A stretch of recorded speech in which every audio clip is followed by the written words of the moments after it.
Bueno, vamos a dar inicio. Bienvenidos todos. Antes que nada, quiero reiterar que ninguna de las opiniones aquí expresadas refleja necesariamente la opinión de la Asociación Mexicana de la Industria Fotovoltaica, el World Wildlife Fund, las Naciones Unidas o de la Organización Iniciativa Climática de México. Bueno, todos ya conocen la historia. Alguien entró en contacto con un animal portador de un virus desconocido y en cuestión de meses el mundo cayó en una crisis que muy pocos, si es que ninguno, han presenciado. Más de 450,000 personas han perdido la vida y decenas de millones han perdido su fuente de empleo. Los gobiernos han comprometido en todo el mundo casi 12 trillones de dólares para evitar el colapso económico, y muchos trillones más se gastarán en lo que pareciera ser una lenta y letárgica recuperación. Una de las preguntas hoy es, ¿qué forma tomará esta recuperación? Los gobiernos del mundo hoy se preguntan cuál es la mejor manera de conciliar crecimiento económico y sustentabilidad. Invertir en la descarbonización de una economía no solo es la manera de evitar una catástrofe climática, sino de lograr un camino próspero hacia adelante. Les habla su servidor Leonardo Velasco, presidente de la Asociación Mexicana de la Industria Fotovoltaica, y el día de hoy tenemos el honor de presentarles tres grandes líderes que juegan un rol central en la ruta hacia la descarbonización y la sustentabilidad de nuestro país. Permítanme presentarles a Luli Pesqueira. Le damos la bienvenida a Luli Pesqueira, especialista en la implementación de esquemas de colaboración entre el sector privado y organizaciones no gubernamentales para lograr la transformación de mercados. En su actual posición como coordinadora para clima y energía del World Wildlife Fund, es responsable de la iniciativa REN-MX, la cual facilita el acceso a energías renovables para grandes usuarios del sector empresarial mexicano. Ahí les muestro la página web para que puedan enterarse un poco más de su proyecto. Luli cuenta con una maestría y doctorado en desarrollo sostenible de la Universidad de Utrecht en los Países Bajos y una licenciatura en comunicación por la Universidad Iberoamericana en la Ciudad de México. Muchas gracias por acompañarnos, Luli. Bienvenida. Gracias, buenas tardes. A continuación, continuamos con Dolores Barrientos Alemán, quien es representante en México del Programa de las Naciones Unidas para el Medio Ambiente. Dolores ha diseñado e implementado importantes proyectos de promoción a renovables, participó activamente en el diseño y emisión de la Ley General de Cambio Climático en el 2012 y la Ley de Transición Energética en el año 2015. Ha ocupado cargos que la posicionan de manera única en el área de financiamiento climático, ocupando cargos en el Banco Interamericano de Desarrollo y el Banco Nacional de Comercio Exterior. Cuenta con una licenciatura en Economía del Tecnológico de Monterrey y una maestría en Administración Pública de la Escuela John F. Kennedy de la Universidad de Harvard. Bienvenida, Dolores. Gracias por acompañarnos. Gracias por la invitación. Buenas tardes a todos. Por último, nos acompaña Daniel Chacón Anaya, director de Energía de Iniciativa Climática de México, organización no gubernamental que promueve una economía de bajo carbono para mitigar el cambio climático en México. Daniel desarrolla y proporciona insumos técnicos y de política pública para promover la descarbonización del sector energético. Ha fungido como coordinador de asesores en Conagua, ha sido director general de materiales y actividades riesgosas de Semarnat y director general de auditorías ambientales de la Profepa. Daniel es ingeniero químico con maestrías en ingeniería ambiental y en gestión pública, ambas por el TEC de Monterrey. Bienvenido, Daniel.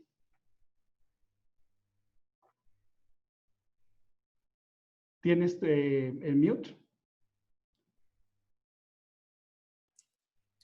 Sí, tenía el mute. Buenas tardes, muchas gracias por la invitación a este importante evento. Gracias. A nuestro auditorio, muchísimas gracias por acompañarnos. Esta tarde nos acompañan, se registraron más de 700 personas que están siguiendo esta transmisión. Nos gusta muchísimo que este sea un tema que los busca informarse y acudir hoy a nosotros. Les agradezco. Antes que nada, unas breves estadísticas de nuestro auditorio. 59% de nuestra audiencia está en empresas pymes, mexicanas dentro de la industria de renovables, principalmente alrededor de la industria solar fotovoltaica, en actividades de instalación, distribución o fabricación de equipos. 21% proviene de múltiples instituciones académicas, 8% de instituciones de gobierno, federales, estatales y municipales, 6% representa a empresas renovables con un alcance internacional, 3% proviene de organizaciones no gubernamentales y 3% de medios de comunicación. En términos geográficos, 61% de nuestro auditorio se conecta desde el centro del país, en los estados que se muestran en pantalla, y el resto está homogéneamente distribuido con el resto de la República. Podemos decirlo, estamos transmitiendo a lo largo y ancho del país, qué gusto nos da. Y por último, hicimos durante el registro una pregunta muy importante, una pregunta de sondeo. ¿Qué tan favorable para el medio ambiente consideras que ha sido la actual administración? A lo que 60% de nuestros participantes respondió totalmente desfavorables, 19% mencionó que no está en total desacuerdo, pero que podrían mejorar, 10% sutilmente o parcialmente a favor y 11% está totalmente de acuerdo con las disposiciones actuales en torno a medio ambiente. Este webinar se diseñó para un formato de 70 minutos, considerando intervenciones de nuestros ponentes de 2 a 3 minutos. Al final habrá oportunidad de elegir algunas preguntas del auditorio y tendremos una breve intermisión también para hacer una encuesta al auditorio. Iniciamos. Como saben, son tiempos de álgido debate para el sector energético y hablando precisamente de esta coyuntura energética, y por coyuntura nos referimos principalmente a los acuerdos de CENER, CENACE y quizás hasta el recién publicado Programa Sectorial de Energía. La pregunta es, ¿qué nuevos retos perciben para la preservación del medio ambiente? Adelante, Luli, comenzamos contigo. Muchas gracias, Leonardo. Pues mira, desde nuestra perspectiva vemos 3 principales retos que nos preocupan. El primero tiene que ver con que si bien esta administración no había priorizado los temas medioambientales y también de energía renovable, ahora con la crisis sanitaria, pues más se hunden en la agenda pública, ¿no? Si bien ha salido el tema de renovables gracias a todas estas controversias y propuestas, en la agenda pública, en la lucha por recursos, pues entra una disputa importante entre todos los problemas que tenemos que afrontar como país, ¿no? Entonces tenemos la emergencia sanitaria, que evidentemente es urgente atender, pero eso pues pone en riesgo desfasar otros temas importantes como el cambio climático y relegarlos a un segundo plano. En un segundo punto, la otra cuestión que vemos es que a nivel de los medios se ha generado como una idea de que gracias a justo el confinamiento que estamos viviendo, como que se ha mejorado la calidad del aire, las emisiones, la biodiversidad regresa a lugares que ocupaba antes. Y si bien puede ser que sea cierto y si bien se ha visto que han disminuido las emisiones del sector eléctrico en un 8%, no quiero que eso nos dé la falsa esperanza en el sentido de que por esta breve pausa ya vamos en un camino correcto, porque lo que tendremos que hacer es lograr esa disminución de emisiones sostenidamente en un periodo de 10, 15, 20 años, ¿no? Y si tomamos este momento como un experimento, imagínate cuánto tendría que cambiar la economía para poder justo lograr este desacoplamiento de las emisiones y el crecimiento económico. Y el tercer punto, nada más rápidamente, es que vemos a nivel de México, pero también a nivel internacional, una pérdida como de fe en los procesos multilaterales, ambientales, climáticos. México no está tomando en serio, al parecer, el gobierno, los acuerdos comprometidos en el Acuerdo de París, y pues el liderazgo de otros países también se ha perdido, ¿no? Entonces eso deja toda la discusión climática un poco como a la deriva. Gracias. Completamente. Muchísimas gracias, Luli. Adelante, Daniel, continuamos con tu opinión. Muchas gracias. Yo creo que desde que empezó la función pública de protección al medio ambiente al principio de los 90s, posiblemente finales de los 80s, nunca habíamos estado en una situación tan crítica en materia de protección ambiental, en materia de salud pública con respecto a los contaminantes, y nunca las instituciones encargadas de aplicar las leyes ambientales y de vigilar su cumplimiento habían estado tan diezmadas en sus recursos para poder trabajar. Estamos en una situación verdaderamente triste en términos de medio ambiente. Yo creo que pues tendremos que esperar a que las cosas se compongan en el camino, pero se me hace difícil, dada la preeminencia que se le ha dado a actividades bastante dañinas para el medio ambiente. Y particularmente estamos hablando de este énfasis tan grande de regresar a la explotación masiva del petróleo pretendida. Desgraciadamente, pues ya el tiempo y la explotación del petróleo ya pasaron, los yacimientos están bastante agotados, pero querer regresar a aquellos tiempos y mover el país a base de petróleo y en lugar de ver por energías renovables y avanzar en el camino de la tecnología y avanzar en el camino de la conciencia ambiental de este país en conjunto con el resto de las naciones, estamos yendo para atrás. Todo esto ha significado un retroceso de muchos años para nuestro país y yo la verdad veo un ambiente muy difícil para todas las actividades que sean de mejora del medio ambiente y de preservación de los recursos naturales. Estamos perdiendo bosques a una velocidad increíble. Estamos volviendo otra vez a emitir acciones de gases de efecto invernadero, igualmente cuando deberíamos estarlas disminuyendo de manera sensible y decidida.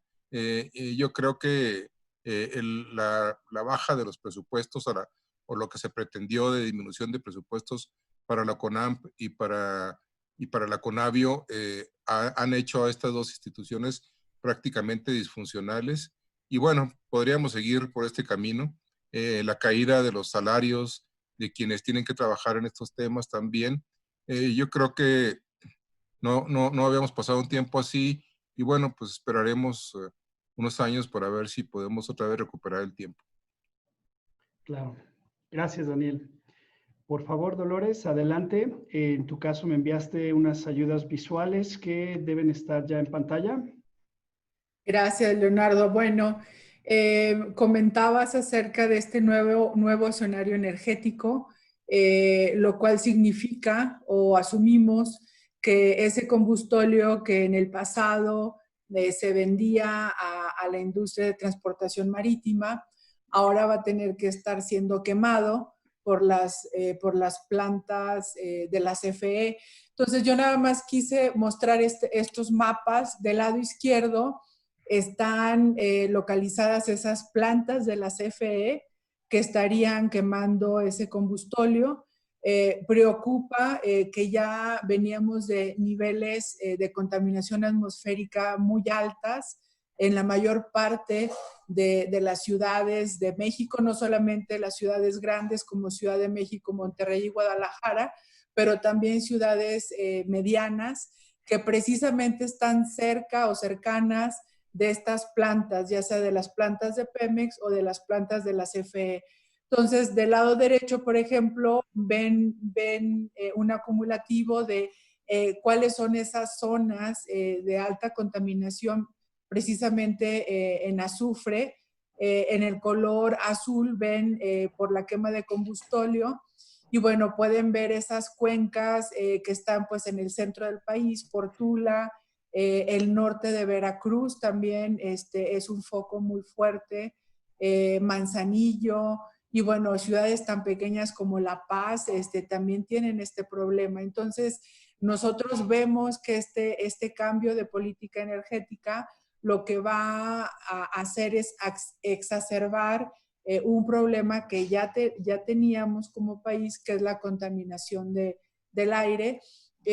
es un problema global. Más del 90% de la población mundial vivimos en ciudades con contaminación del aire, ¿no? Y en México no es la excepción, pero bueno, esto todavía viene a agravar este problema.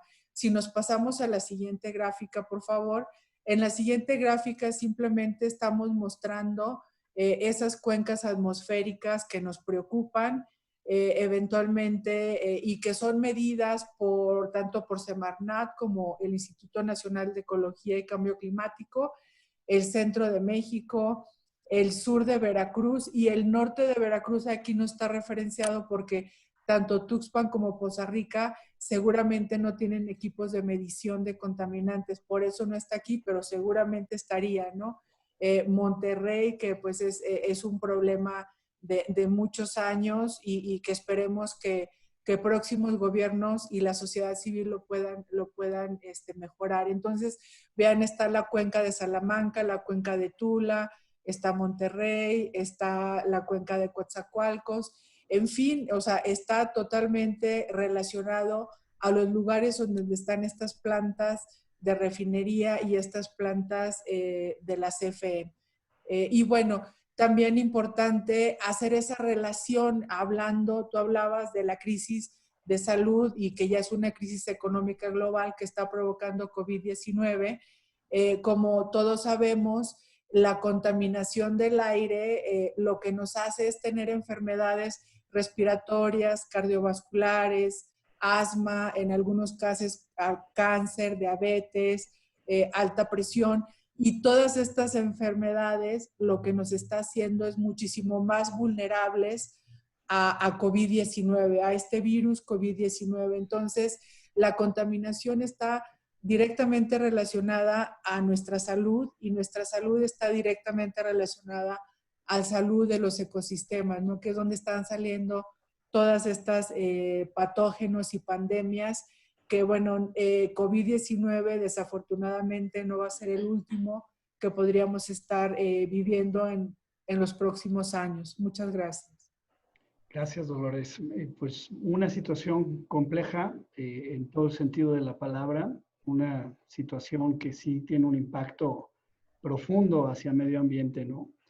Para la siguiente participación, les he pedido a nuestros invitados que eligieran una gráfica que describa de manera particular la relación que existe entre el sector energético y el medio ambiente. Y obviamente que nos guiaran con sus propias palabras a través de su significado. Dolores, en este caso, inicias tú nuevamente. Adelante.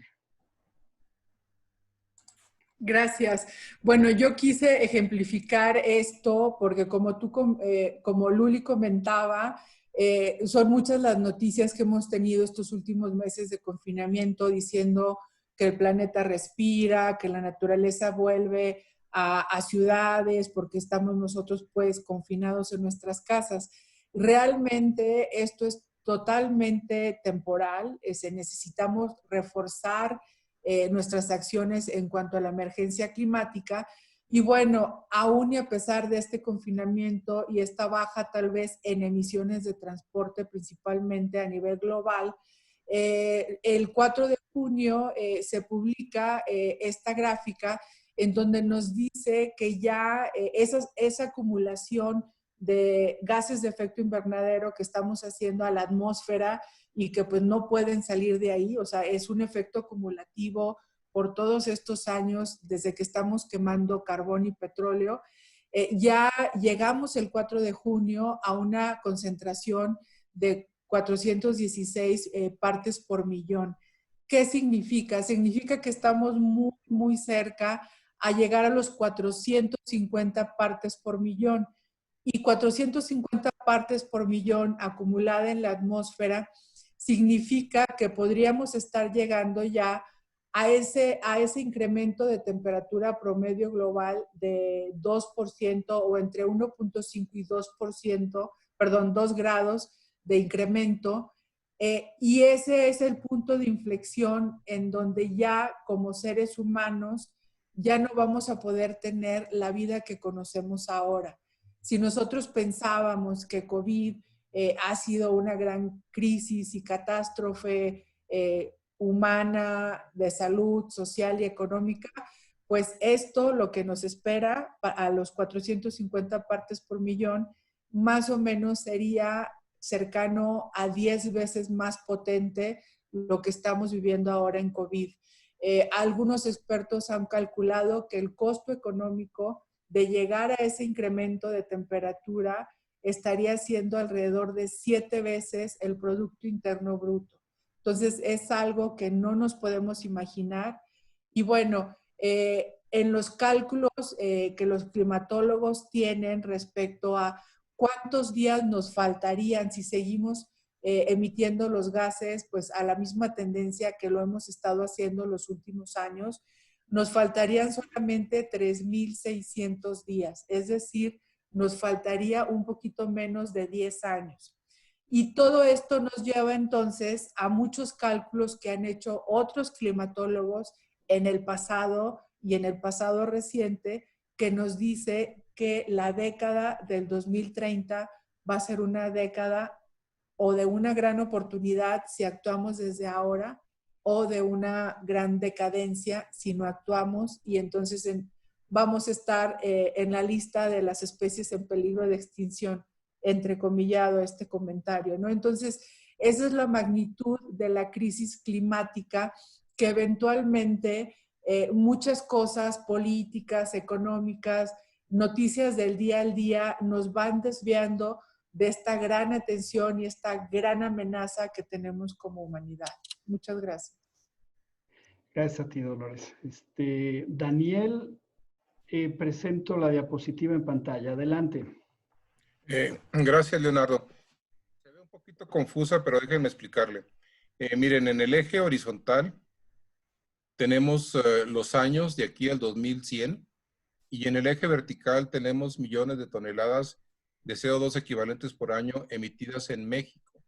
Y esta particularmente son las millones de toneladas de CO2 emitidas por el sector eléctrico.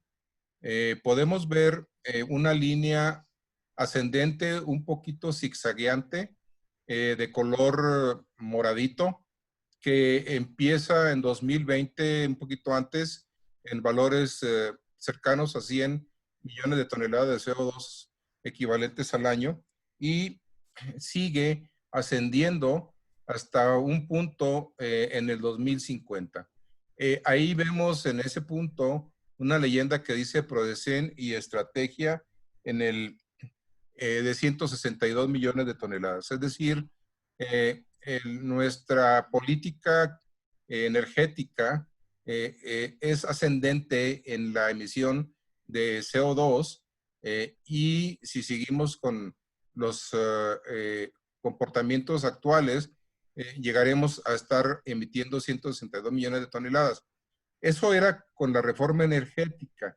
Eso era con la intención de llegar a un 24% en 2000, un 35% en 2024, y tener una emisión total de CO2 en el sector eléctrico de 139 millones de toneladas en el 2030. Con las pretendidas nuevas disposiciones de parte de CENER y del SENACE para quemar combustóleo en las plantas y ponerles barreras infranqueables a las energías renovables, estaríamos teniendo esa curva todavía más tendiente hacia arriba. Ahora bien, podemos ver ahí con unos cuadritos en verde, en el 2024 aparece un cuadrito que dice LTE 35% y más o menos 130 millones de toneladas.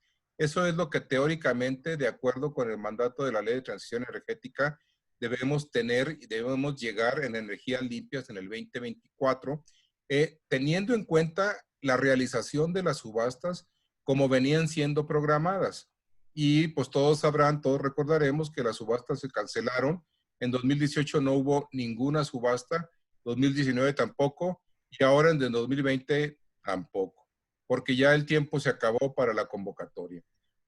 Si hubiera habido la cuarta subasta de 2018, la cuarta subasta en 2018, que técnicamente es la primera subasta de 2018, y hubiéramos seguido con las subastas subsecuentes en 2019 y en 2020 como estaban programadas para alcanzar esta meta, habríamos alcanzado o estaríamos en posibilidad de alcanzar este 35%. No es así. Por otra parte, podemos ver un cuadrito, el otro cuadro verde en la parte superior que dice NDC. Estas contribuciones nacionalmente determinadas, estos son los compromisos con el Acuerdo de París. A veces se confunde y se piensa que en el 2024 y el 35% corresponden a París. No, esos son metas internas que están en la Ley de Transición Energética y en la Ley de Cambio Climático. Los NDCs de 139 millones de toneladas en 2030 es lo que comprometimos en París. Estaremos, si hubiéramos seguido con las subastas, estaríamos alcanzando más o menos, como dicen en la escuela de panzazo, esa marca del NDC, pero sin embargo seguiríamos subiendo en lugar de bajar. De todos modos, traíamos chueca la brújula ya desde antes del cambio de administración. Ahora con este cambio de administración, la brújula está totalmente descompuesta. Y la línea azul hacia abajo, ustedes ven, ese debería ser el comportamiento para estar de acuerdo con la línea, con lo que pide París. La línea punteada es la línea de temperatura de 1.5 grados. La línea sólida es la línea de temperatura de 2 grados. París nos pide que no permitamos que la Tierra se caliente más allá de estas temperaturas con respecto a los niveles preindustriales. Esa ruta ahora se ve lejana, lejanísima. Deberíamos estar llegando a energías totalmente renovables, limpias, en 2050. 0 emisiones de carbono, 0 plantas de gas, 0 plantas de combustóleo, 0 plantas de diésel. Todas deberían ser plantas limpias. Y ya muchas plantas, nos queda poco tiempo. De 2020 a 2050 son 30 años. Muchas plantas estarían ya al final de su vida, pero la intención de construir nuevas plantas de gas, como lo anunció Bartlett, nos llevaría a que esas plantas de gas estarían todas operando en el 2060, algo totalmente en contra de París. ¿Cómo se puede ver entonces nuestra trayectoria medioambiental en el tema de cambio climático? Está totalmente al revés. Gracias. Tenemos también esta gráfica para que nos la presentes, Daniel. Correcto. Esta es una comparación con el estado norteamericano de California. El estado norteamericano de California es la quinta economía mundial, pero tiene una característica interesante. Tiene una población de 40 millones de habitantes y tiene un consumo eléctrico muy parecido a la totalidad del consumo eléctrico de México. Son sistemas de dimensiones muy parecidas.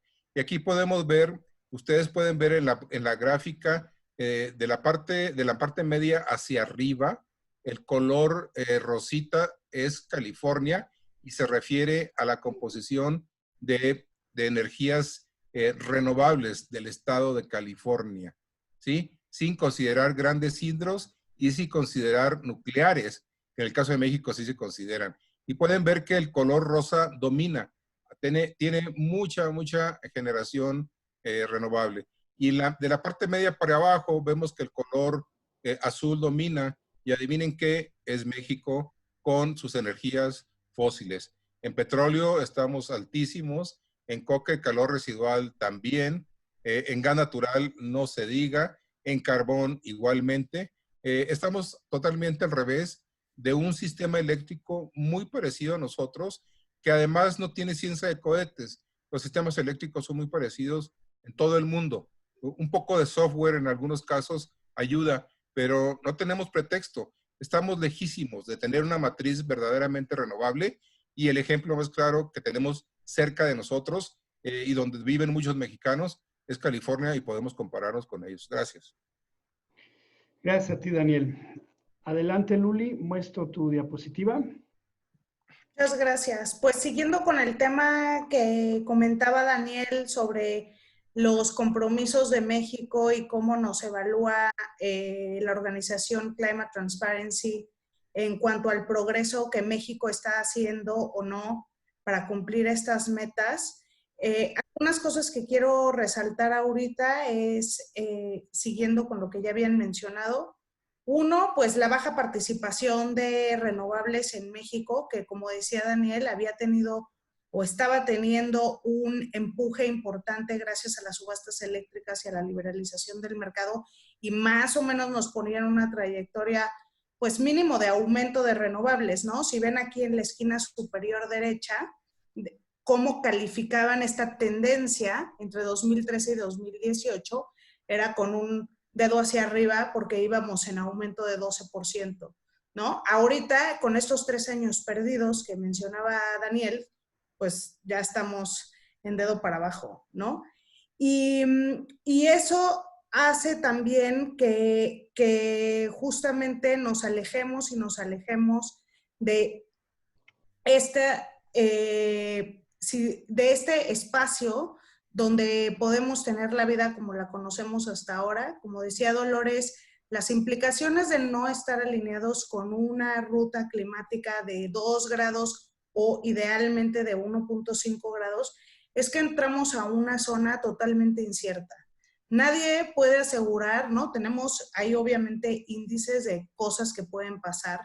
Nadie puede decir exactamente el día que va a ser y la magnitud en la que va a ser, pero yo creo que si esta crisis que estamos viviendo ahorita nos puede dar un poco de ejemplo de cómo la vida humana puede ser disrumpida por una crisis de esta naturaleza, pues deberíamos de poner atención a estas cosas y deberíamos, y creo que esa es parte de todos, el interés de todos nosotros, de tener una voz colectiva que realmente utilice las avenidas de la democracia para elegir gobiernos que nos aseguren una trayectoria más favorable.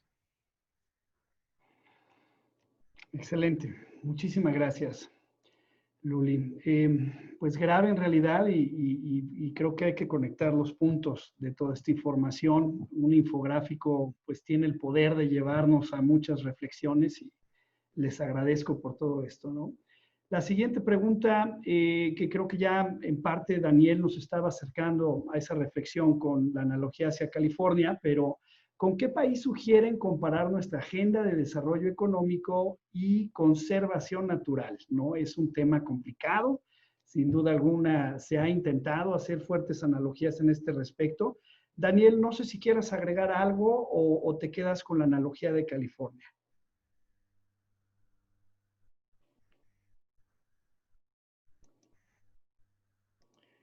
Perdón, ¿estás en mute?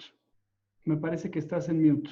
Perdón, perdón. Sí, esta evolución de California de pasar de una matriz energética relativamente sucia a principios del nuevo siglo, del 2000, en 20 años y posiblemente menos, porque empezaron a agarrar vuelo y probablemente en 2008, 2009 ya estaban bastante encarrilados, lograron desarrollar esta penetración de energías renovables y de eficiencia energética en 12 años más o menos.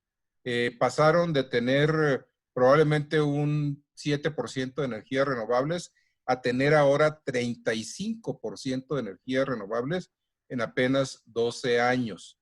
Y ahora California tiene metas muy agresivas, metas que pretenden llegar, por ejemplo, en 2030 ellos quieren lograr 60% de energías renovables. En 2030. Nosotros estamos haciendo, estamos tratando de arrastrarnos por el piso para llegar al 35% de energías limpias a las que hay que descontarles la energía nuclear y las grandes hidros para poder ser comparables con California. California quiere llegar al 2030 con 60% de energías limpias sin considerar nuclear ni grandes hidros. De hecho, la nuclear va de salida, la última planta la van a cerrar en 2025. Entonces, y luego además de llegar a 60% en 2030, quieren llegar a 0 emisiones en el sector eléctrico en 2045. Es decir, casi 10 años antes de que por el incremento de temperatura se requiera llegar. Eso se llama ambición y se llama inteligencia, porque además estas energías, las nuevas energías, son más baratas, bajan el costo de la red, no producen emisiones y no producen gases tóxicos que enferman a la gente. Gracias, Daniel. Gracias, Daniel. Adelante, Luli, por favor.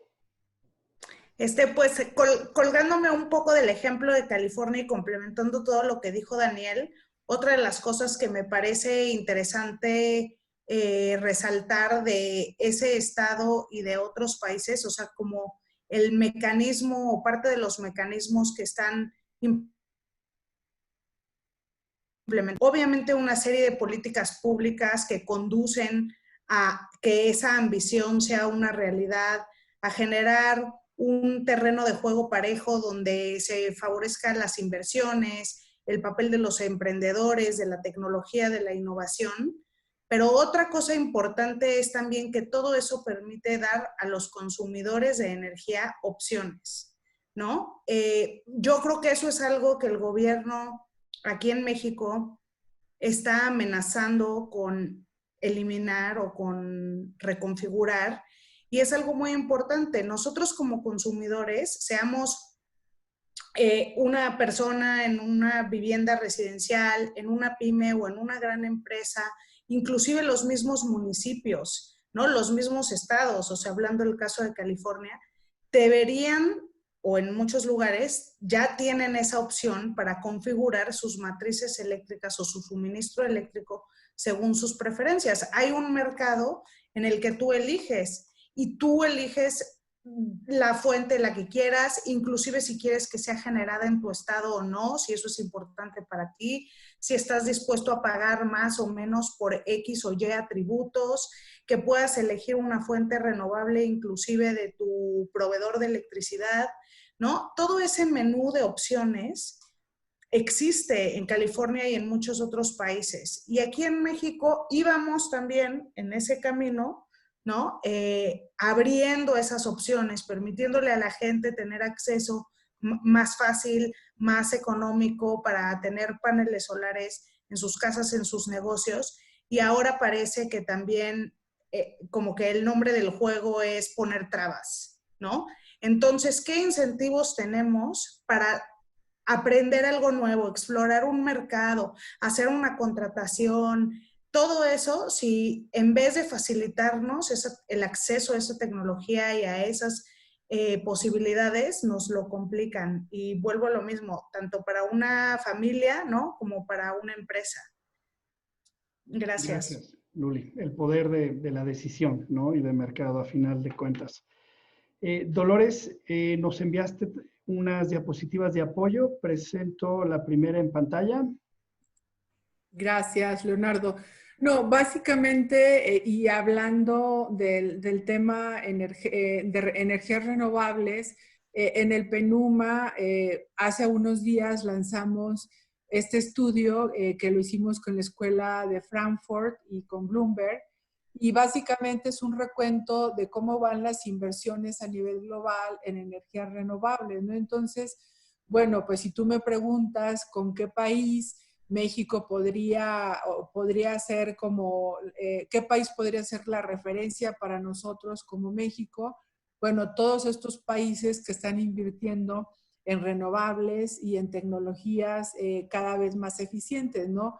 El caso de China, el mismo Estados Unidos, y no solamente el repunto de las renovables se está dando en California, se está dando prácticamente en la mayoría de los estados, con una tendencia fuerte en la administración de Obama, con los incentivos que el gobierno de Obama estableció. Y bueno, ellos, independientemente que el actual gobierno no tenga también una afinidad hacia las renovables y hacia la energía limpia y a la agenda climática, pues los estados se fueron por la libre y siguen modernizándose en las utilities en sus respectivos territorios. Entonces, eso ha dado grandes inversiones también en Estados Unidos, a pesar de la nueva política federal, ¿no? Japón también, Alemania es punta de lanza ahora con el New Green Deal que tiene la Unión Europea, ese plan estratégico de largo plazo que establecieron, implica seguir invirtiendo en su matriz energética y hacerla mucho más limpia lo antes posible, Incluso en este paquete de recuperación, la señora Merkel anunció también nuevas inversiones ya en otras nuevas tecnologías, ¿no? Como el hidrógeno. Y bueno, yo creo que el impulso que traían las inversiones y la reforma energética que se empezó a dar en el 2013 en México, nos impulsó a que todavía México aparece en un lugar preponderante en términos de inversión acumulada en energías renovables, y al lado derecho todavía aparecemos con un incremento de inversiones del 2018 respecto al 2019.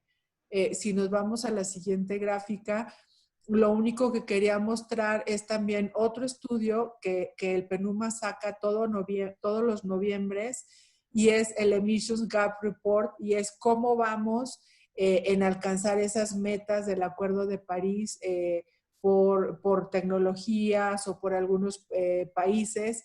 Y bueno, lo que yo quería aquí mostrar, hablando de energía solar fotovoltaica, por ejemplo, que es la asociación que tú representas, es cómo, por ejemplo, en este periodo de 2010 a 2018, todas las energías renovables han caído, el precio de esas energías han caído sustancialmente. Y un ejemplo es, por ejemplo, la solar fotovoltaica, ¿no? Que ha caído 77% su costo, ¿no?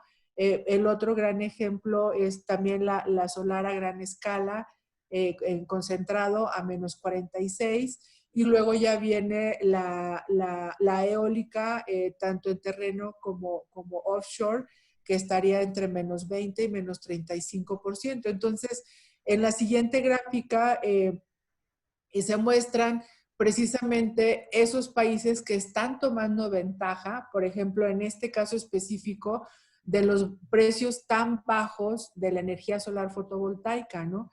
Vemos cómo en las inversiones que se han dado en el último año, el acumulado en gigawatts, por ejemplo, en China fueron 30 gigawatts de solar fotovoltaica, en Estados Unidos fueron 13, en India casi 10, en Japón 7, y entonces vean cómo países como Vietnam, como Australia, Ucrania, Corea, la misma Alemania, todos estos países siguen aprovechando el gran beneficio de una energía renovable que es cada vez más barata y que le da una competitividad a los consumidores y también a las empresas muy fuerte, ¿no? Entonces, darle la espalda a algo que es real y a esta tendencia que no se puede parar. Yo siempre he dicho, y te lo digo, que pues, estoy trabajando en renovables desde hace más de 15 años, y siempre digo, desde hace 15 años, cuando la CFE empezó a poner las primeras turbinas en el istmo de Tehuantepec, las puso porque eran rentables. O sea, desde aquel entonces, esas turbinas hace 15 años eran rentables porque era un sitio pues con gran capacidad y gran potencia eólica. Y a lo largo de todos estos años, bueno, estas renovables siguen siendo mucho más rentables, y es por eso que cerca en 20 estados de la República Mexicana tenemos solar y tenemos eólica, y en algunos lados geotermia, porque son y son y seguirán siendo muchísimo más baratas que quemar petróleo y muchísimo más baratas que cualquier otra alternativa tecnológica que tengamos en este momento. Entonces, como consumidores, no podemos darle la espalda a las renovables a pesar de cualquier cosa. Completamente, Dolores. Muchas gracias. Que por cierto, este reporte recién fue liberado, el de REN 21, famosísimo, importantísimo, que ya completa, cubre todo 2019. Entonces, a todos los que estamos en la industria, pues esperamos con ansias estos reportes, y acaba de salir. Bueno, le voy a pedir a Manuel, director de la MIF, que me ayude a liberar la encuesta de opinión que tenemos preparada para ustedes. Muy sencilla encuesta de opinión. Queremos saber un poquito de los hábitos sustentables que tienen, desde donde sea que nos estén escuchando y las preguntas las hicimos un tanto abiertas con la libertad de que pudiera ser bajo un entorno particular o bajo un entorno laboral. La primera, pues hablamos de movilidad sustentable. En ocasiones ahí también podemos referirnos a los que han hecho un cambio de un vehículo a un sistema de movilidad, inclusive como una bicicleta. Generación con fotovoltaico en casa o negocio, composteo, reciclaje. Aquí hablamos de los principales residuos, entendemos a veces no se puede hacer el 100%. Consumo de carne, entendemos todos también existe una fuerte implicación detrás de ese suministro. Procuramos una selección de marcas locales y orgánicas y por último apoyamos cada año a ONGs y fundaciones con proyectos sustentables. Muy importante, vamos a compartir los resultados antes de terminar. Podemos ver que ya el 50% de los participantes está emitiendo un voto. Vamos a avanzar mientras llenan las respuestas nuestros participantes. Bueno, esta pregunta de especial importancia para todos ustedes que tienen proyectos, que están encabezando grandes iniciativas. ¿Para qué proyecto en específico quisieran convocar apoyo en el auditorio? Adelante, Lulia, iniciamos contigo. Sí, claro. Bueno, nosotros en WWF justo tenemos una iniciativa llamada RENMEX, como decías al principio, que busca facilitar el acceso a energía renovable para grandes usuarios de energía, para que tengan justamente acceso a estas opciones en el mercado de las que yo hablaba, ¿no? Que sepan que existe un mercado liberalizado donde pueden comprar a la CFE como a otro tipo de empresas privadas, obteniendo una negociación favorable y de acuerdo a la electricidad que demandan, a su curva de consumo, a las características y ubicación geográfica de su empresa. Entonces, nosotros pues hemos trabajado ya con alrededor de más de 20 empresas que ya compran energía renovable o están pensando hacerlo, justamente para intercambiar aprendizajes entre ellos, ¿no? Entonces, la idea aquí es que como esto es un mercado nuevo que tiene una serie de reglas diferentes, digamos, a las que existían antes, pues nuestro trabajo es facilitar esas conexiones entre los usuarios de energía para que puedan comparar opciones y que más fácil puedan acceder a estas energías. Y también quiero comentar el caso de India, aprovecho porque esta iniciativa en México es parte también de iniciativas similares que WWF impulsa en India, en Vietnam, en Estados Unidos, en Australia, en China, donde es más o menos factible acceder a la energía renovable y donde cada país tiene sus propias barreras, ¿no?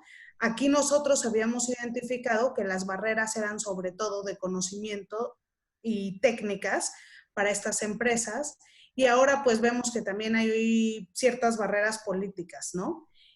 Por mencionar el caso de la India, que tiene sus complejidades también, tienen también unas metas ambiciosas para lograr el 40% de la capacidad instalada en el 2030 y están en camino a cumplirlos.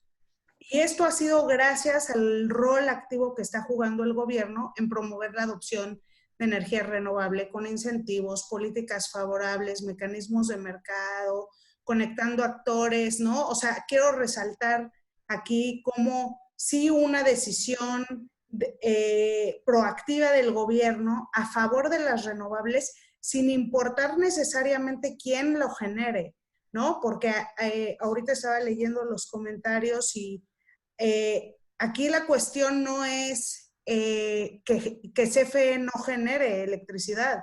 CFE puede tener la participación que quiera del mercado. Lo que nosotros estamos argumentando es que sea generada a partir de fuentes limpias, ¿no? Y CFE puede ser tan competitiva y puede ofrecer a los consumidores tantas opciones como se pongan creativos para hacerlo. En India, por ejemplo, cada estado tiene su política y su marco regulatorio independiente. Imagínense la complejidad que eso tiene para un usuario si pensamos en alguna empresa que tenga 3 plantas distribuidas, ¿no? En norte, sur, este del país. Tiene una complejidad adicional de la que tiene México, que nosotros por lo menos tenemos un sistema casi totalmente interconectado. Y aún así, gracias a ese rol activo del sector privado que está eligiendo las opciones renovables y que está aprovechando estas condiciones favorables del gobierno, pues estamos viendo el despliegue más alto. Y solo como una nota adicional, algo que encontramos en India, que también encontramos en México, es que si ven en las gráficas inferiores, hay muchas compañías, o sea, hay un mayor número de compañías que está comprando energía renovable sin importar sus metas de sustentabilidad, de compra de energía renovable o de eficiencia energética o de reducción de emisiones. O sea, nada más es para demostrar que el caso de negocio está hecho, ¿no? Porque justamente por lo que explicaba Dolores, el costo de las energías renovables ha caído impresionantemente, ya son más baratas que las energías fósiles, y entonces, independientemente de las preocupaciones ambientales que puedan tener una empresa o un municipio o un estado, ¿no? Económicamente hace sentido simplemente elegir las energías renovables y eso habla por su propio peso, ¿no? Gracias. Completamente, Luli, muchas gracias. En este momento le voy a pedir a Daniel y a Dolores, que trabajan juntos o indirectamente en este proyecto, nos platiquen de C-Solar. C-Solar se originó como un proyecto llamado Fatherhead, que empezó hace ya algunos años y cuyo objetivo fundamental es utilizar un fondo de garantía para bajar el riesgo de préstamos comerciales a pymes que instalen techos solares.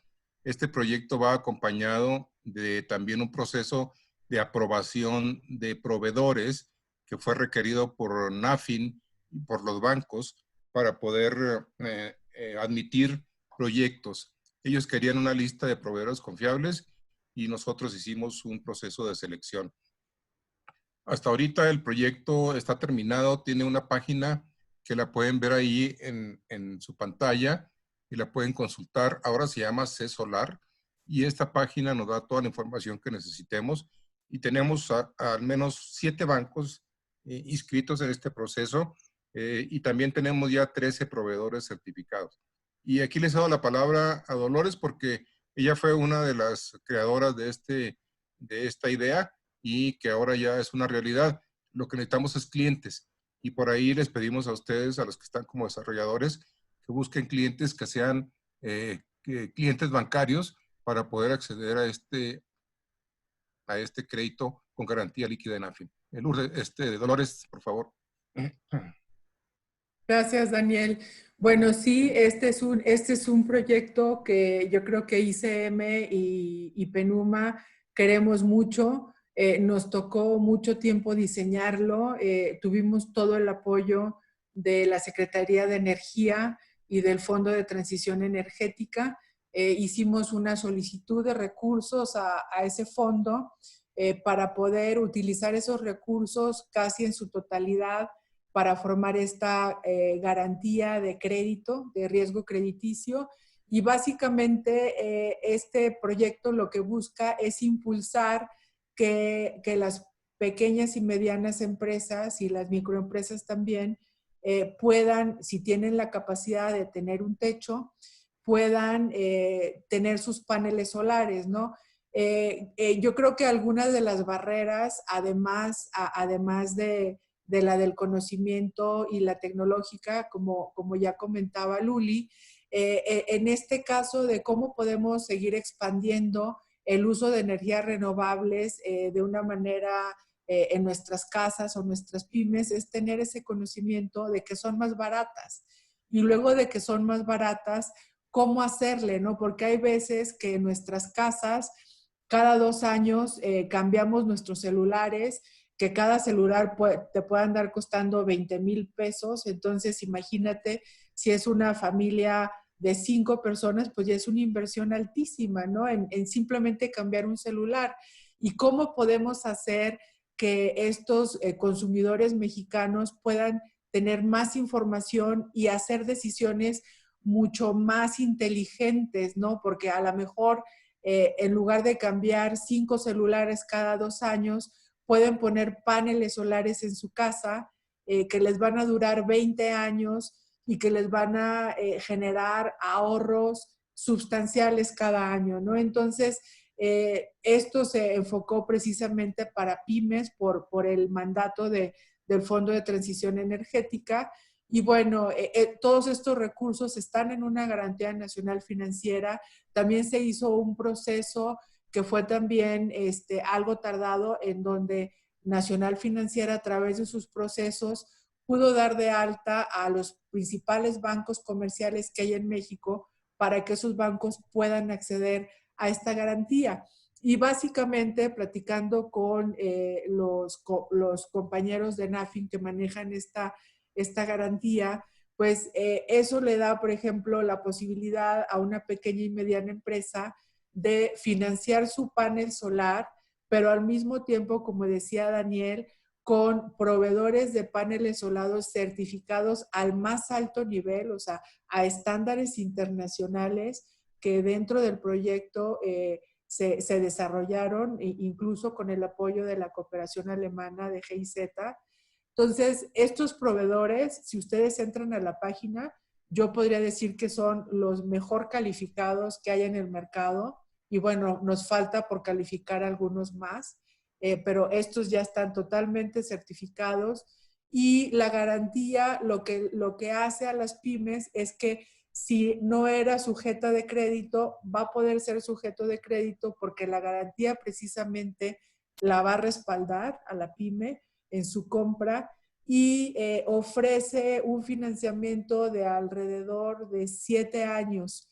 Normalmente, si uno tuviera el dinero para comprar los paneles solares, el repago de nuestra inversión tal vez se haría en promedio entre 3 y 4 años. Pero bueno, el financiamiento que ofrece es muy bueno, es a 7 años y a una tasa muy competitiva comparado con otros instrumentos financieros que hay para pymes, ¿no? Entonces, los invitamos a que entren a la página, a que contacten a estos proveedores y a que empiecen a preguntar cuánto podría salir, qué bancos, a lo mejor su banco ya está inscrito, cómo podemos facilitar que ese ejecutivo de cuenta de ese banco ya inscrito en la garantía pueda tener acceso a mayor información de la misma. Y bueno, estamos a sus órdenes si tienen alguna pregunta. Muchas gracias, Dolores. Pues los buenos proyectos, las buenas ideas hay que difundirlas, tarea de todos en nuestro auditorio, y les vamos a agradecer mucho eso. Estamos en nuestra última pregunta de esta tarde-noche. ¿Cuál es su visión a futuro para nuestro país? Daniel, por favor.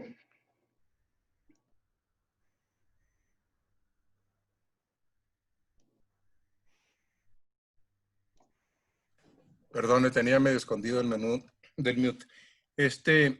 Quisiera ser optimista, pero no puedo. Sin embargo, en el sector de la pequeña, de los pequeños generadores, en la parte de generación distribuida, creo que las cosas están relativamente tranquilas. Aunque hay algunos intentos de control de parte particularmente de CFE y que fueron evidenciados en el acuerdo de la CENER de política pública, donde decían que pues había que analizar si los techos solares podían conectarse en el circuito de distribución o no. La realidad es que existe muchísima capacidad en México para un circuito de distribución. Números gruesos nos dirían que hay 11,000 circuitos en el país y cada circuito tiene una capacidad de alojar energía solar del orden de 30 megas por circuito. estamos hablando entonces de 33,000 megas de capacidad en el país, que es más que suficiente para conectar prácticamente todos los techos solares, todos los techos de casas del país.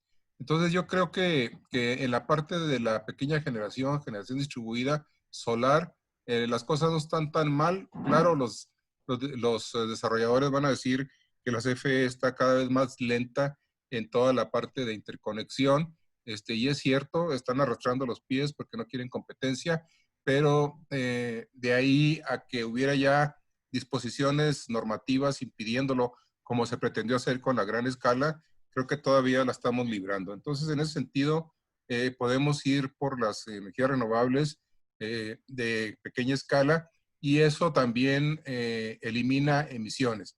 Desde ese punto de vista, yo creo que tenemos una buena posibilidad.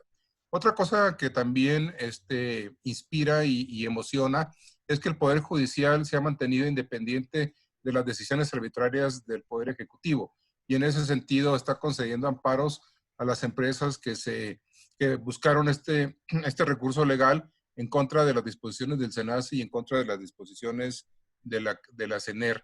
Entonces, desde ese punto de vista, creo que la independencia del sector judicial, si se mantiene y ya da soluciones definitivas a estos amparos, nos da la esperanza de que finalmente se pueda transitar hacia una economía baja en carbono.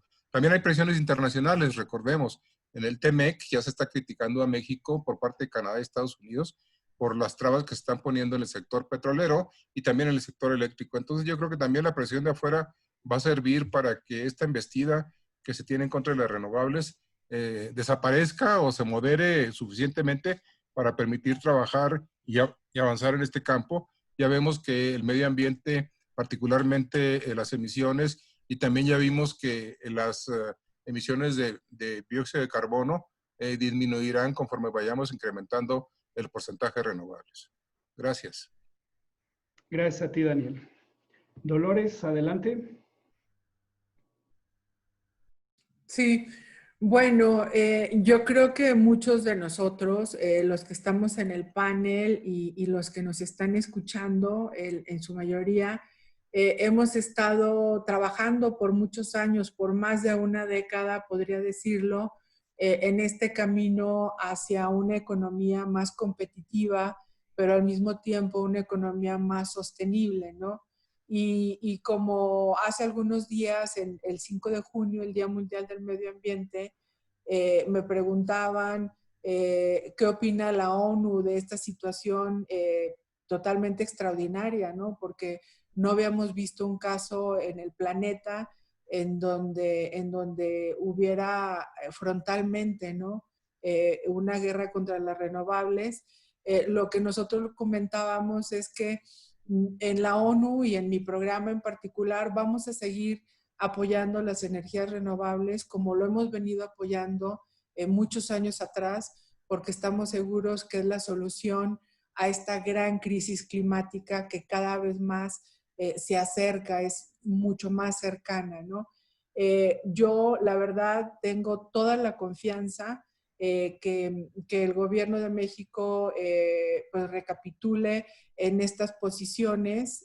Yo creo que tenemos una gran capacidad técnica en el gobierno de México como para reconsiderar este tipo de situaciones, pero también estoy segura que a nivel estatal ya hay muchos gobiernos estatales que están promoviendo las renovables en sus territorios.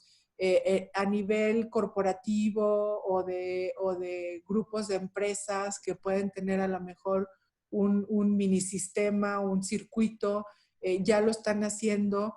Y recordarles que México es demasiado grande y tenemos muchísima gente bien competitiva. El sector industrial de México es el más competitivo que hay en América Latina y el Caribe, eso sin duda. Y entonces en el sector privado es donde podemos ver que se van a dar estas soluciones. Y como yo les decía, ya las renovables no necesitan subsidios, allá son totalmente económicamente viables, son súper baratas, lo único que necesitan es que no les pongan piedras en el camino, ¿no? Y eventualmente como consumidores yo les recomiendo, y yo creo que ahí Leonardo, que es el experto fotovoltaico de este panel, que nos diga, Leonardo, o sea, si nosotros en nuestras casas estamos pagando más de 3,000 pesos o de 4,000 pesos al bimestre de energía eléctrica, ya deberíamos de estar con nuestros paneles solares porque ya estamos perdiendo dinero. Entonces, que Leonardo nos comente como consumidores cuál es ese breaking point en donde ya deberíamos de estar buscando un proveedor de paneles solares para ponerlo en nuestros techos, ¿no? Y bueno, la tecnología y el conocimiento sigue, la tenemos que aprovechar. Como país siempre hemos sido un país emprendedor, y yo creo que vamos a seguir adelante, y de parte de Naciones Unidas, bueno, estamos aquí para apoyar en lo que podamos al gobierno federal, pero también a los gobiernos estatales, a los gobiernos de las ciudades. También tenemos acuerdos de cooperación con empresas, con ONGs. Entonces, ahí estamos aplicando la universalidad que tiene la Agenda 2030 y el desarrollo sostenible. Yo los invito a todos ustedes a que sean cada vez más consumidores, más inteligentes y más sostenibles, ¿no? Y bueno, nosotros en América Latina no solamente estamos promoviendo y seguimos promoviendo las renovables. Muchos países, como ya vieron en el mapa, Brasil, Chile, el mismo gobierno colombiano recientemente ha hecho compromisos muy fuertes para las renovables. También estamos apoyando una nueva transformación tecnológica, que es ese otro sector que también contribuye mucho a esas emisiones, que es el sector transporte, ¿no? Y ahí traemos todo un programa de movilidad eléctrica con Chile, con Costa Rica, con Colombia, con Brasil, y próximamente vamos a tener algunas aproximaciones a ciudades para también empezar a implementar esta gran tecnología que es la movilidad eléctrica, y que es la otra gran solución para ese alrededor de 70% del causante de la crisis climática, que es el sector energético a nivel global y a nivel México.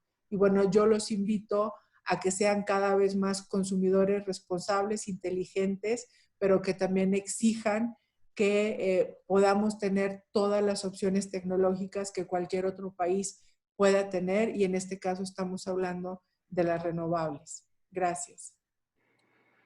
Muchísimas gracias, Dolores, y te agradezco también la mención. Sin duda alguna, fotovoltaico es una tecnología en la que creemos en la asociación, hemos promovido muchísimo. En México es un poco difícil ver el costo de la electricidad, quizás los efectos de los subsidios no dejan ver claramente lo que cuesta, y hay muchas personas confundidas, pero sin duda alguna es una tecnología que se va a desarrollar, que está proliferando, que está creciendo a doble dígito, y agradezco que lo digas. Representamos en la MIFA muchos profesionistas que ven esto no solo como medio de subsistencia, sino también como una cultura y una forma de vida, ¿no? Esta es una manera de poder juntar nuestra necesidad económica con aquellas necesidades del mundo, y nos encanta, ¿no? Luli, por favor, platícanos tu visión a futuro para nuestro país. Pues yo, como Daniel, no soy tan optimista, tengo mis días, pero bueno, al final nuestra visión es que haya un México donde se dé una transición energética justa, donde poco a poco se vayan impulsando estas políticas y tecnologías que contribuyan a la penetración de la energía renovable, que la democraticen, que haya energía renovable en todas las escalas que sean necesarias, en gran escala, en pequeña escala, en diversas fuentes, porque esa es precisamente una de las grandes oportunidades que ofrece esta transición, ¿no? No queremos energías renovables a cualquier costo y de cualquier manera. Creo que hemos aprendido como sociedad justo de los males que ha traído el sistema energético actual y del mismo sistema económico, ¿no? Lo vemos ahora cómo se evidencian también estas grandes faltas que tiene el sistema político y económico actual. Y la transición energética es parte y ofrece una posibilidad para justo rebalancear estas fuerzas, que haya muchos proveedores de energía para muchos clientes de energía en muchas modalidades, que tengamos una conciencia y un orden de cómo se organiza y se gesta esta transición, porque sin duda hay empresas que se van a quedar sin negocio y hay trabajadores que se van a quedar sin trabajo, ¿no? Conforme esto se va dando. Y todo eso se puede gestionar de una manera que básicamente permita que haya los menos perdedores posibles, ¿no? Entonces, nosotros en WWF, ese es nuestro mandato, ¿no? Buscar la transición energética justa, la democratización de la energía. Y como decía Dolores, igual trabajamos con un montón de organizaciones, con el sector privado, con organizaciones internacionales, con estados, sobre todo de gobiernos locales, estatales y municipales, con la academia, justo para impulsar esos cambios, más ahora que parece que esa es la avenida, ¿no? De abajo hacia arriba. El ejemplo que mencionaba Dolores del caso de Estados Unidos, donde independientemente de lo que diga el Ejecutivo Federal, los estados toman las riendas de su propio desarrollo y hacen sus elecciones, y eso es lo que estamos viendo aquí en términos energéticos, pues, y de inversión, pues presentan una realidad también y una oportunidad, ¿no? Entonces, pues para eso es para lo que nosotros trabajamos y eso es lo que esperamos ver.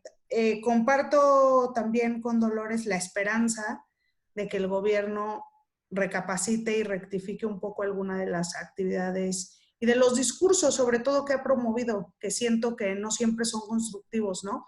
Creo que hay mucha polarización innecesaria respecto a temas que ya no eran controversia.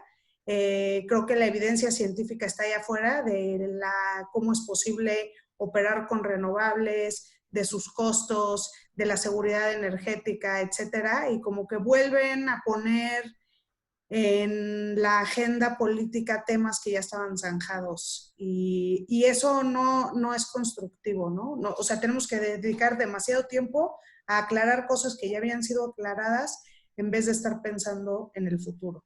Gracias. Muchas gracias a ti, Luli. Y en efecto, o nos ponemos de acuerdo o eventualmente la catástrofe se va a encargar a todos alinearnos en una dirección y ojalá no vaya a ser muy tarde.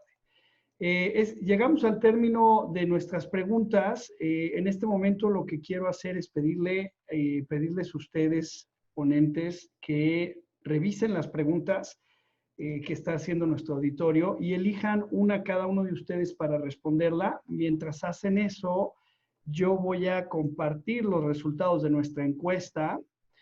Muy interesante. La respuesta más concurrida fue reciclo una parte importante de mis desechos. Muy interesante, el 64% de nuestro auditorio eligió esa respuesta.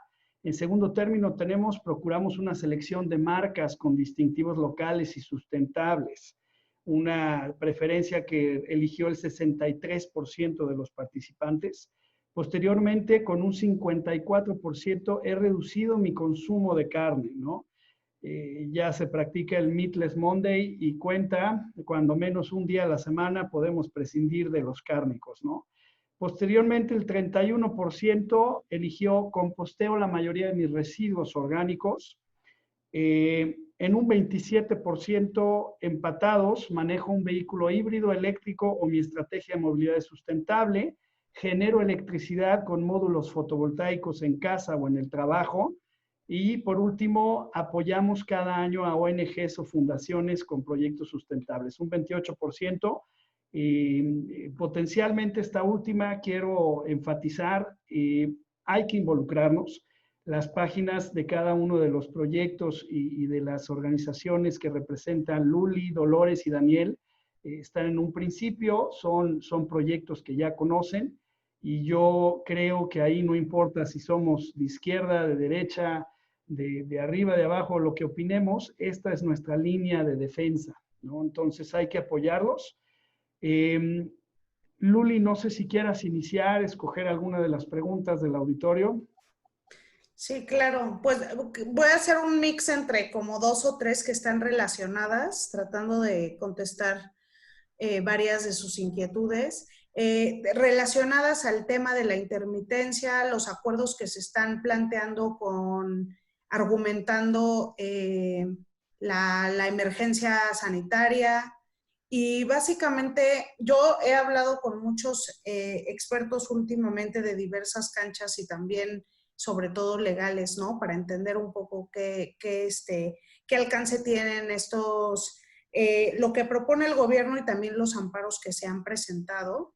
Y bueno, creo que primero lo que debemos de aclarar es que si bien las energías renovables son intermitentes, existen muchos casos alrededor del mundo que muestran cómo se solventa esa cualidad que tienen las energías renovables, ¿no? No es necesario tener un respaldo uno a uno. Son cuestiones también que la tecnología ya permite administrar mucho más eficientemente y que justamente nos pone nos debería de poner en esa dirección en el sentido de entrarle a la tecnología, administrar la demanda, a poder, ya estos sistemas digitales flexibles permiten que los usuarios se conecten e interconecten a la red muy rápidamente, igual que las centrales, ¿no? Entonces, si tú tienes una variación o tienes una curva más alta o paran las renovables, puedes meter otra energía para suplirla, ¿no? Entonces, creo que la tecnología ofrece ya las soluciones al tema de la intermitencia. Por otro lado, esto que se está argumentando también de que por las variaciones a la demanda ha habido alteraciones en la confiabilidad, pues tenemos que entender que la confiabilidad de un sistema eléctrico depende de muchas cosas. Variaciones en la demanda siempre hay, nada más es cuestión de ver las estaciones, ¿no? No solo por cuestiones climáticas, sino por cuestiones de consumo, siempre a lo largo del año y en diversos países más o menos, dependiendo de sus ciclos económicos y la temperatura del ambiente, hay mayor o menor demanda y los sistemas eléctricos están preparados precisamente para compensar estas demandas. Entonces, lo que hemos nosotros visto es que la caída en la demanda de estos 3 meses que pasaron no ha sido mucho más mayor, ni siquiera tanto como una variación normal de las que hay a lo largo del año. Ese es el primer punto. Segundo punto, otros factores que afectan a la demanda tienen que ver con la infraestructura la confiabilidad, que afectan a la confiabilidad de la energía, tiene que ver con la infraestructura del sistema eléctrico. En realidad, en México, el eslabón más débil, ¿no? En términos de confiabilidad, es nuestra infraestructura eléctrica que está sobrepasada, que está en muchos casos es vieja, que no tiene el mantenimiento correcto y que necesita inversiones importantes, y eso todo el mundo lo ha señalado, y que también es un tema que se está desatendiendo, porque con renovables o sin renovables, o sea, la realidad es que podemos empezar a ver apagones más frecuentemente por cuestiones de las líneas de distribución y transmisión, ¿no? Entonces, yo creo que es haber sacado esos acuerdos con los argumentos de la pandemia, pues fue un poco como una jugada chueca, porque no son los argumentos correctos, ¿no? O sea, creo que se vale el diálogo, se vale hablar de qué tipo de energía queremos, cómo queremos que entren las renovables al mercado, con qué condiciones, qué deben de pagar, si los contratos legados deben de pagar más por su tarifa, por sus cargos de transmisión. Todas esas preguntas son válidas.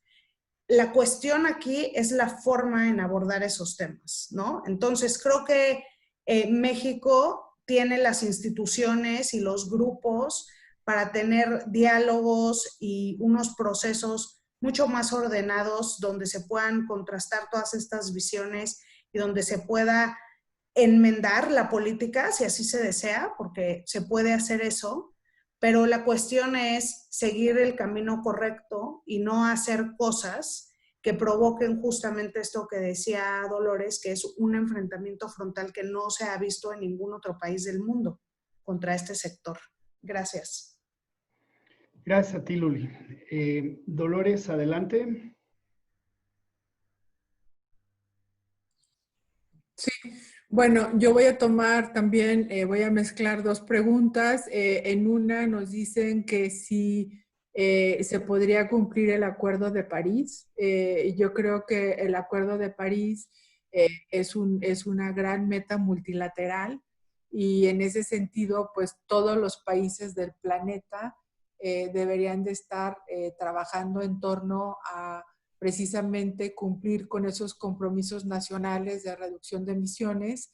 Muy importante este año, de acuerdo al Acuerdo de París, este año, porque cada 5 años así se estableció, los países tienen que llegar con metas cada vez más ambiciosas, ¿no? Entonces, este sería la primera vez, desde el 2015 se firma el acuerdo y se dieron las primeras metas o compromisos nacionales o NDCs.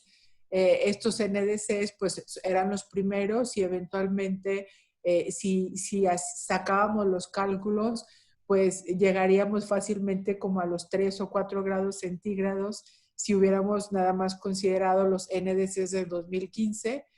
Ahora en esta primera revisión 2020 esperamos que las ambiciones de reducción de emisiones de todos los países sean todavía más altas para que eventualmente el cálculo que tengamos se vaya acercando a los 2 grados. Y bueno, ¿qué podemos hacer nosotros como individuos para precisamente promover esta transición energética?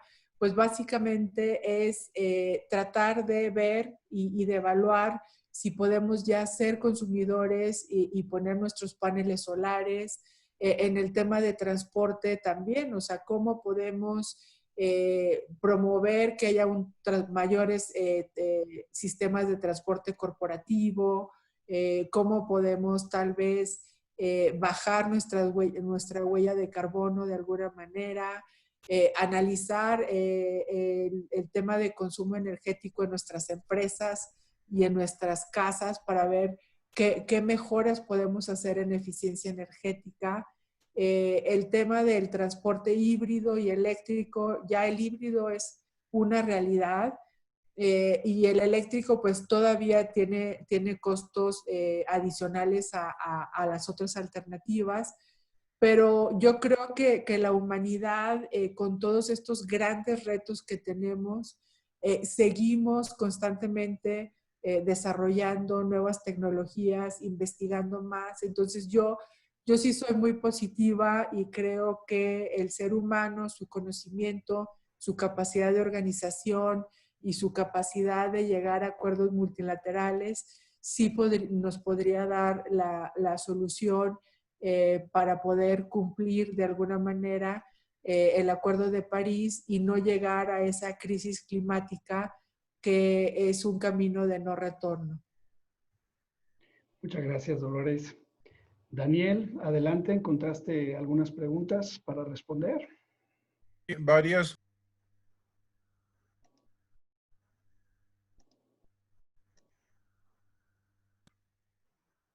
Algunas preguntas, entre ellas, preguntan para cuándo llegará la movilidad eléctrica. La movilidad eléctrica se estima que va a haber una paridad entre coche eléctrico y coche de combustión interna más o menos por el año 2022, 2024, cuando el precio de la batería llegue a $100 el kilowatt hora. Bueno, déjenme decirles que a hoy, en el 2020, el precio de la batería ya está en $85 el kilowatt hora. Es decir, muy pronto llegará la paridad entre un vehículo eléctrico y uno de gasolina. Y si ustedes están construyendo alguna refinería, pues mejor párenle porque ya no va a haber clientes. Esa es una. La otra, las nucleares. ¿Son las nucleares la solución? Fueron probablemente la solución hace ya muchos años. Ahorita construir una planta nuclear es extremadamente caro y los proyectos nucleares han sido desechados en su mayor parte en todos los países. En Francia se tiene una larga flotilla de plantas nucleares que se construyeron en los 80s para sustituir el petróleo que Francia no tenía por el embargo petrolero de los árabes. Pero ahora construir una nuclear con los costos tan altos y con los tiempos tan largos de ejecución y teniendo como alternativa las energías renovables, no tiene ningún sentido, absolutamente. Que si CFE debería ser el que generara 60%, bueno, CFE dejó de generar desde los 90s porque no tenía dinero y sigue igual, sigue sin tener dinero. Entonces, la generación por eso se quedó dentro de una actividad de mercado abierto. Y estábamos yendo muy bien con las inversiones privadas en energías renovables, porque a CFE lo que le queda son puras plantas viejas. Ni siquiera las plantas de gas que ahorita están funcionando son de CFE, son de privados que se construyeron precisamente porque CFE no tuvo el dinero suficiente para construirlas desde los 90s. Entonces, pedirle a CFE a estas alturas, con los recortes presupuestales, que construya plantas renovables, pues es como pedirle peras al olmo. No hay manera. Los amparos van muy bien, estamos muy contentos con eso, están resolviendo favorablemente. Y los certificados de energías limpias todavía sigue suspendida la medida que pretendió darle certificados a las plantas viejas. Los certificados eran para propiciar nuevas inversiones en energías renovables.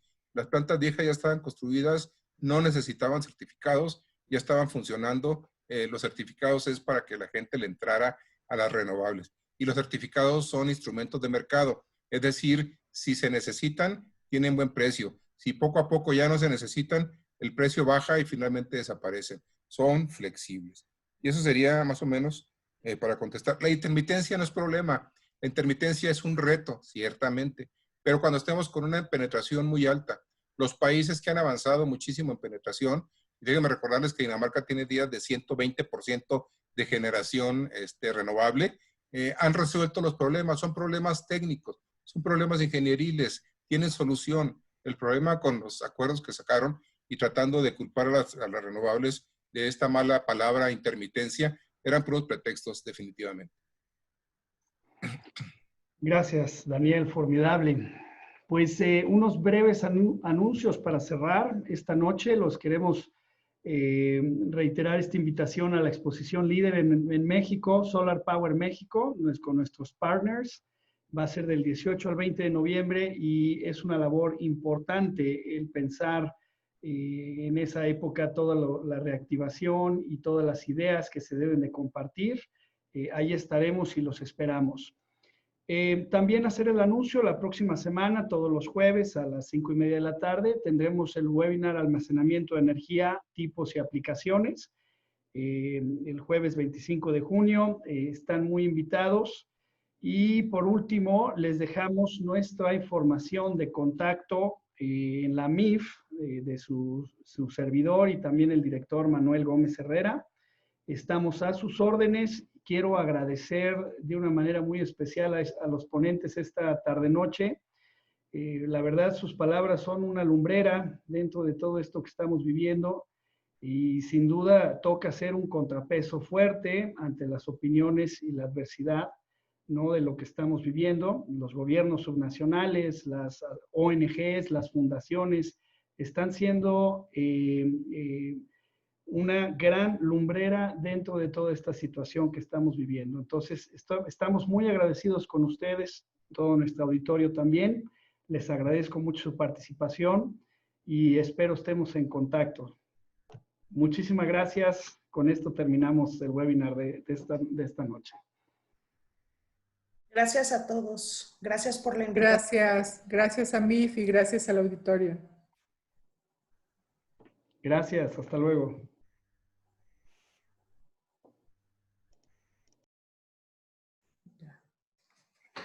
Adiós, gracias a todos. Buena tarde. Muchas gracias, Luli, Dolores, Daniel. Que estén muy bien. Gracias, Manuel, por organizar. Estamos aquí al pendiente. Y Perfecto. seguimos en contacto. Muchas gracias. Gracias. Buena tarde, bye. Buena tarde. Bye, Daniel.